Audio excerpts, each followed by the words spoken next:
Football ইতিহাসের সবচেয়ে বড় পাগলামি দেখতে রেডি হয়ে যান। ফুটবল কি স্রেফ একটা খেলা নাকি পুরো পৃথিবীর যুদ্ধ? 2030 সালের বিশ্বকাপ ফুটবল প্রেমীদের এমন এক অভিজ্ঞতার মুখোমুখি করতে যাচ্ছে যা এর আগে মানব ইতিহাসে কখনো ঘটেনি। ফিফা এবার এমন এক চাল চেলেছে যা শুনলে আপনার মাথা ঘুরে যাবে। এক দেশ নয়, দুই দেশ নয়, 2030 বিশ্বকাপ হতে যাচ্ছে পৃথিবীর 3টি আলাদা মহাদেশের 6টি দেশে। হ্যাঁ, আপনি ঠিকই শুনেছেন। ইউরোপের স্পেন আর পর্তুগাল, আফ্রিকার মরক্কো আর আটলান্টিক মহাসাগর পার হয়ে দক্ষিণ আমেরিকার আর্জেন্টিনা, উরুগুয়ে আর প্যারাগুয়ে।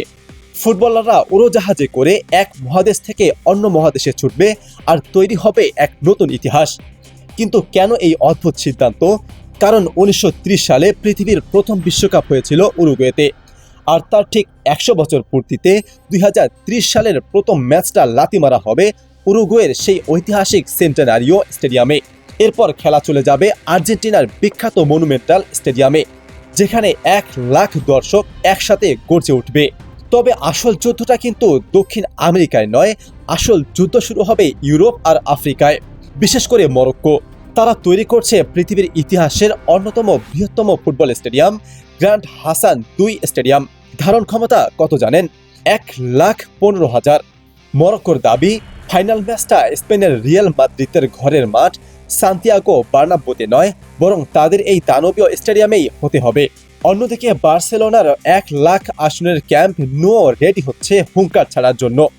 একই বিশ্বকাপে 3টি আলাদা টাইম জোন, 3টি ভিন্ন মহাদেশের সংস্কৃতি আর 6টি দেশের উন্মাদনা। ফুটবল বিশ্ব এর আগে কখনো এত বড় মহাযজ্ঞ দেখেনি। আপনার কি মনে হয়, এত ট্রাভেল করে ফুটবলাররা কি টিকতে পারবে? আর এই ঐতিহাসিক বিশ্বকাপের ফাইনাল ম্যাচটা কোন স্টেডিয়ামে হওয়া উচিত, স্পেনের বার্নাব্যু নাকি মরক্কোর হাসান 2 স্টেডিয়ামে? জলদি আপনার মতামত জানিয়ে দিন নিচের কমেন্টে।